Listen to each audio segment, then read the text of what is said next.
ನಾಡಿನ ಜನತೆಗೆ ಬಣ್ಣದ ಹಬ್ಬ ಹೋಲಿಯ ಶುಭಾಶಯಗಳನ್ನು ನಾನು ಕೋರ್ತಾ ಇದ್ದೇನೆ. ವಿಶೇಷವಾಗಿ ಈ ನಾಡಿನ ಬೆನ್ನೆಲುಬಾಗಿ ಇರ್ತಕ್ಕಂಥ ರೈತನ ಬದುಕು ಹಸನಾಗಬೇಕು, ಎಲ್ಲ ಜನತೆಗೆ ಒಳ್ಳೇದಾಗಬೇಕು ಅಂತೇಳಿ ಈ ಸಂದರ್ಭವನ್ನು ಹಾರೈಸ್ತಾ ಇದ್ದೇನೆ. ನೀರಿನ ದರ ಏನೋ ಏರಿಕೆ ಮಾಡ್ತೀವಿ ಅಂತ ಹೇಳ್ತಾ ಇದ್ದಾರೆ ಸರ್ ಡಿಸಿ ಅವರು. ಬಜೆಟ್ ಬಗ್ಗೆ ಚರ್ಚೆ ಪ್ರಾರಂಭ ಆಗಿದೆ. ನಾನು ಕೂಡ ಇವತ್ತು ಬಜೆಟಿನ ಮೇಲೆ ಚರ್ಚೆ ಪ್ರಾರಂಭ ಮಾಡ್ತಕ್ಕಂಥ ಸಂದರ್ಭದಲ್ಲಿ ಸದಸ್ಯರು, ಆಡಳಿತ ಪಕ್ಷದ ಸದಸ್ಯರು ಇರಲಿಲ್ಲ, ಅಧಿಕಾರಿಗಳು ಇರಲಿಲ್ಲ. ಹಾಗಾಗಿ ಮೊಟಕುಗೊಳಿಸ್ತಕ್ಕಂಥ ಕೆಲಸ ಆಯಿತು. ಸೋಮವಾರ ಅಥವಾ ಮಂಗಳವಾರ ಮಾತನಾಡ್ತೇನೆ. ರಾಜ್ಯದ ಜನ ಇವತ್ತು ತತ್ತರಿಸಿ ಹೋಗಿದ್ದಾರೆ. ಅಭಿವೃದ್ಧಿ ಶೂನ್ಯ ಒಂದ್ ಕಡೆ ಆದರೆ ಬೆಲೆ ಏರಿಕೆಯಿಂದ ಇವತ್ತು ರಾಜ್ಯದ ಜನ ತತ್ತರಿಸಿ ಹೋಗಿದ್ದಾರೆ. ಯಾವ ಬಜೆಟ್ ಈ ನಾಡಿನ ಜನರ, ಬಡವರ, ಕೃಷಿಕರ ಒಂದು ಕಣ್ಣೀರನ್ನು ಒರೆಸ್ತಕ್ಕಂಥ ಕೆಲಸ ಆಗ್ಬೇಕಾಗಿತ್ತೋ ಇದು ಸಾಕಾರಗೊಳಿಸಿಲ್ಲ ಈ ಬಜೆಟ್ ಅಂತಕ್ಕಂಥದ್ದು ನಂದಲ್ಲ, ಎಲ್ಲರ ಭಾವನೆನೂ ಕೂಡ ಹೌದು.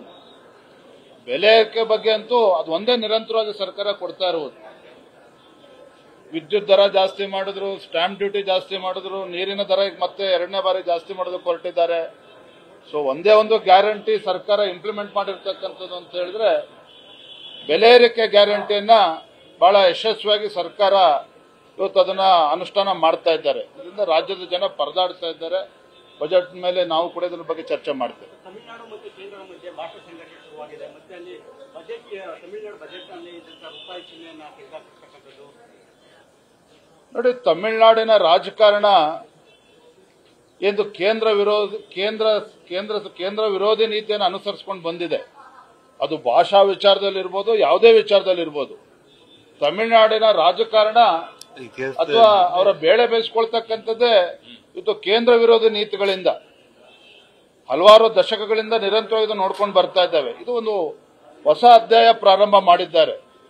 ಏನು ರೂಪಾಯಿಯನ್ನ ಅದನ್ನ ತಮಿಳು ಭಾಷೆಯಲ್ಲಿ ಬರುವ ಮೂಲಕ ಒಂದು ಹೊಸ ಅಧ್ಯಾಯಕ್ಕೆ ನಾಂದಿ ಹಾಡಿದ್ದಾರೆ. ಖಂಡಿತ ಈ ಬೆಳವಣಿಗೆ ಏನಿದೆ ಇದು ದೇಶಕ್ಕೆ ಒಂದು ರೀತಿಯ ಮಾರಕ.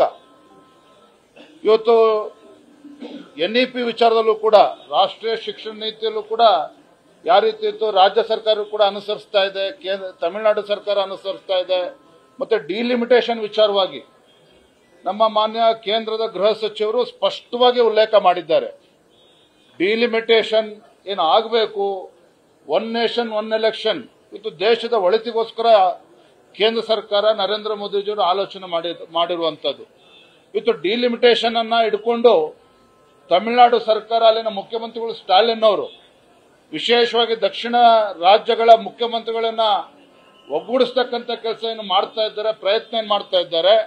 ಇವತ್ತು ನಮ್ಮ ರಾಜ್ಯದ ಮುಖ್ಯಮಂತ್ರಿಗಳು ಸಹ ಅದಕ್ಕೆ ಧ್ವನಿಗೂಡಿಸ್ತಾ ಇರ್ತಕ್ಕಂಥದ್ದು ವಿಪರ್ಯಾಸ. ನಾನು ರಾಜ್ಯದ ಮುಖ್ಯಮಂತ್ರಿಗಳಿಗೆ ಆಗ್ರಹ ಮಾಡ್ತೇನೆ, ತಮಗೆ ನಿಜವಾಗ್ಲೂ ಕೂಡ ಕಳಕಳಿ ಇದ್ರೆ ಇವತ್ತು ತಮಿಳುನಾಡಿಗೆ ನೀರು ಬಿಡ್ತಕ್ಕಂಥ ವಿಚಾರದಲ್ಲಿ ನೀವು ಯಾವತ್ತೂ ಕೂಡ ಅಲ್ಲಿನ ಮುಖ್ಯಮಂತ್ರಿಗಳಿಗೆ ಮನವೊಲಿಸ್ತಕ್ಕಂಥ ಪ್ರಯತ್ನ ಮಾಡಲಿಲ್ಲ. ನಿನ್ನೆ ಮೊನ್ನೆ ದಿನ ತಮಿಳುನಾಡು ಸರ್ಕಾರದ ಮಂತ್ರಿಗಳು ಬಂದಿದ್ರು, ಇಲ್ಲಿ ಅವರಿಗೆ ರಾಜಾತಿಥ್ಯನ ನೀಡಿದ್ರು. ಆದ್ರೆ ಮುಖ್ಯಮಂತ್ರಿಗಳು ಅಥವಾ ಕಾಂಗ್ರೆಸ್ ಸರ್ಕಾರ ತಮಿಳುನಾಡು ನೀರು ವಿಚಾರದಲ್ಲಿ ಏನು ಕರ್ನಾಟಕ ರಾಜ್ಯದಿಂದ ನೀರು ಹರಿಸ್ತಾರೆ ಕಾವೇರಿ ಕೊಳ್ಳದಿಂದ, ಆ ವಿಚಾರವಾಗಿ ತಮಿಳುನಾಡು ಮುಖ್ಯಮಂತ್ರಿಗಳ ಜೊತೆ ಯಾವತ್ತೂ ಕೂಡ ಮಾತನಾಡಲಿಲ್ಲ.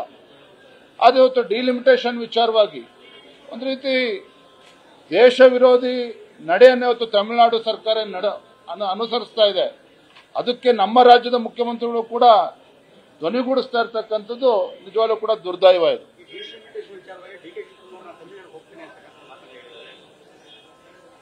ನೋಡಿ, ಇದು ಡಿಲಿಮಿಟೇಷನ್ ವಿಚಾರ ಇರ್ಬೋದು, ರಾಷ್ಟ್ರೀಯ ಶಿಕ್ಷಣ ನೀತಿ ವಿಚಾರ ಇರ್ಬೋದು, ಈ ಕೇಂದ್ರ ವಿರೋಧಿ ನೀತಿಯನ್ನು ಏನು ಅನುಸರಿಸ್ತಾ ಇದ್ದಾರೆ. ವಿಶೇಷವಾಗಿ ನಮ್ಮ ಮುಖ್ಯಮಂತ್ರಿಗಳು ಸಿದ್ದರಾಮಯ್ಯನವರು ಮಾತೆತ್ತಿದ್ರೆ ಕೇಂದ್ರ ಸರ್ಕಾರವನ್ನು ದೂರುತ್ತಾರೆ.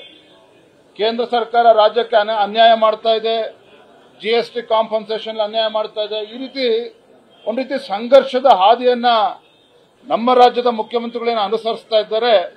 ಇದರಿಂದ ಅವರ ರಾಜಕೀಯ ಬೇಳೆನ ಬೇಯಿಸ್ಕೊಳ್ಬಹುದು. ಆದರೆ ನಮ್ಮ ರಾಜ್ಯದ ಜನತೆಗೆ ಒಂದು ಮಾರಕ. ಏನಾಯ್ತು, ಇತ್ತೀಚೆಗೆ ಜಮ್ಮು ಕಾಶ್ಮೀರದ ಮುಖ್ಯಮಂತ್ರಿ ಫರೂಕ್ ಅಬ್ದುಲ್ಲಾ ಅವರು ಉಮರ್ ಅಬ್ದುಲ್ಲಾ ಅವರು ಬಜೆಟ್ ಅನ್ನ ಮಂಡನೆ ಮಾಡುವ ಸಂದರ್ಭದಲ್ಲಿ ನೇರವಾಗಿ ಕೇಂದ್ರ ಸರ್ಕಾರವನ್ನ, ಪ್ರಧಾನಮಂತ್ರಿ ನರೇಂದ್ರ ಮೋದಿಜಿಯವರನ್ನ, ಹಣಕಾಸಿನ ಸಚಿವೆ ನಿರ್ಮಲಾ ಸೀತಾರಾಮನ್ ಅವರನ್ನ ಶ್ಲಾಘನೆ ಮಾಡಿದ್ದಾರೆ. ಇವತ್ತು ಪ್ರಧಾನಮಂತ್ರಿಗಳು ಮತ್ತು ಹಣಕಾಸಿನ ಸಚಿವರ ಮಧ್ಯಸ್ಥಿಕೆಯಿಂದಾಗಿ ಜಮ್ಮು ಕಾಶ್ಮೀರಕ್ಕೆ ಒಳ್ಳೇದಾಗ್ತಾ ಇದೆ, ಹಣಕಾಸಿನ ವಿಚಾರದಲ್ಲಿ ಆ ರಾಜ್ಯಕ್ಕೆ ಒಳ್ಳೇದಾಗ್ತಾ ಇದೆ ಅಂತೇಳಿ ಇವತ್ತು ಉಮರ್ ಅಬ್ದುಲ್ಲಾ ಅವರು ಮಾತನಾಡ್ತಾರೆ ಅಂತ ಹೇಳಿದ್ರೆ ಜಮ್ಮು ಕಾಶ್ಮೀರದ ಮುಖ್ಯಮಂತ್ರಿಗಳು, ನಮ್ಮ ರಾಜ್ಯದ ಮುಖ್ಯಮಂತ್ರಿಗಳು ಯಾಕೆ ಈ ರೀತಿ ಕೇಂದ್ರ ಸರ್ಕಾರದ ಜೊತೆಗೆ ಸಂಘರ್ಷಕ್ಕೆ ಇವತ್ತು ನಾಂದಿ ಹಾಡಿದ್ದಾರೆ? ಅದರಿಂದ ರಾಜ್ಯಕ್ಕೆ ಯಾವ ರೀತಿ ಒಳಿತಾಗೋದಕ್ಕೆ ಸಾಧ್ಯ, ಇದನ್ನು ಕೂಡ ರಾಜ್ಯದ ಮುಖ್ಯಮಂತ್ರಿಗಳು ಗಮನ ಹರಿಸಬೇಕು. ಅದನ್ನು ಕೂಡ ನಾವು ಸದನದಲ್ಲಿ ಮಾತನಾಡ್ತೇವೆ. Thank you. ನ್ಯೂಸ್ ಫಸ್ಟ್ ನಿರ್ಭೀತಿಯಿಂದ ನಿಮ್ಮ ಪರವಾಗಿ.